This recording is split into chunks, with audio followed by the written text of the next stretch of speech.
Welcome to reports which made headlines last week. On Monday, President Muhammadu Buhari asked the Senate to confirm the appointment of the chairman and members of the Federal Inland Revenue Service (FIRS). His message was conveyed in a letter which was read out by the Senate President Ahmad Lawan at the start of plenary in the upper chamber of the National Assembly. This comes a day after the presidency announced the appointment of Mohammed Nami as the new executive chairman of the FIRS. The request, President Buhari said, was pursuant to Section 3, Subsection 2 of the Federal Inland Revenue Service Establishment Act 2007. The Senate on Tuesday mandated this Committee on Finance to investigate the non-remittance of over 20 trillion naira into the Federation account by the Central Bank of Nigeria. The CBN, according to the Red Chamber, collected the amount as stamp duty from banks and financial institutions from 2016 till date. The decision to probe the non-remittance of stamp duty followed the consideration of a motion on the need to improve internally generated revenue of the federal government of Nigeria through non-oil revenue. Sponsor of the motion, Senator Ayo Akinye-Elure, said the CBN had in January 2016 issued a circular directing all banks and financial institutions to charge stamp duty of 50 naira on lodgement into current account against revenue projections by the federal government of 2.5 trillion naira annually. He noted that after the issuance of the said circular by the CBN, all deposit money banks and financial institutions complied with the 50 naira per eligible transaction in accordance with the provisions of the Stamp Duty Act 2004 and the Federal Government Financial Regulations 2009. Akinye-Elure also said the CBN and NIBSS deliberately failed to cooperate and comply with the directives of the President for the realization of over 20 trillion revenue due from 2013 to 2016. He noted that since the implementation of the collection of the stamp duty, accountability by banks has not been transparent. On Wednesday, the Federal Executive Council (FEC) granted approval for a gateway platform under the auspices of the Federal Ministry of Finance, Budget and National Planning to manage a portal in charge of issuance of import duty exemption certificates as well as vehicle identification and registration numbers. The weekly meeting was presided over by Vice President Yemi Osinbajo. Minister of Finance, Budget and National Planning, Mrs. Zainab Ahmed, said after the meeting that an approval was granted to automate the process of the various applications for exemption that were coming to the ministry.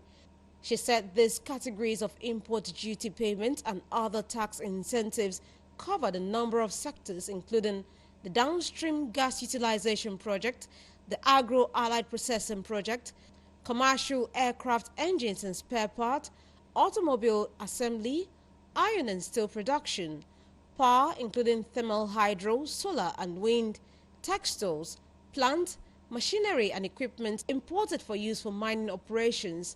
The portal is an undertaking in the form of a PPP between the Ministry of Finance and Messrs. 4 Core Technology Solutions Limited. The company will develop, deploy, manage and transfer back to the ministry. They are to be earning a revenue which is coming from IDEC application fee.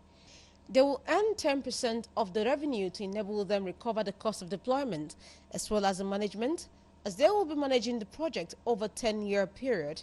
On the stamp duty, which had been a subject of litigation between the Nigerian Postal Service (NPS) and the Federal Inland Revenue Service (FIRS), Ahmed said the finance bill had made the FIRS as a collecting agency, thus addressing the issue of litigation, adding that the revenue should be remitted as they were being collected, unlike in the past where the funds were kept in a special account arising from the litigation.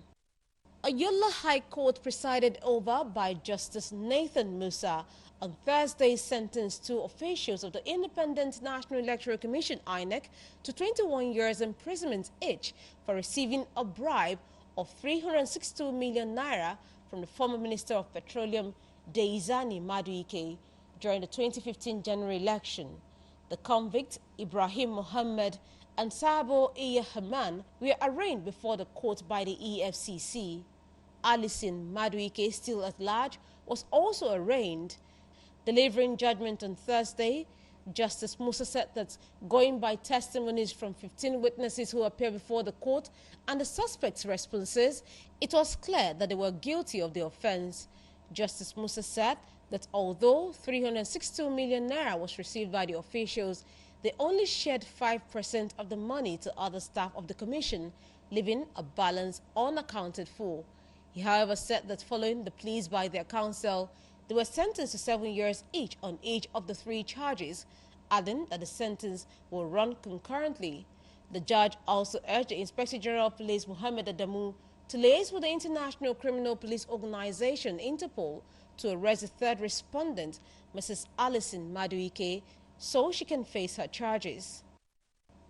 The Attorney General of the Federation and Minister of Justice, Abubakar Malami, on Friday ordered the Department of State Services, DSS, of the trial of Omoyele Sowore. According to a statement by the Special Assistant to the AGF on Media and Public Relations, Umar Gwandu, the order is part of deliberate effort to probe emerging issues related to the recent imbroglio in Sowore's case and for speedy dispensation of justice. The Attorney General's move follows the outrage sparked by the manner in which the DSS has handled the matter, particularly Sowore's rearrest.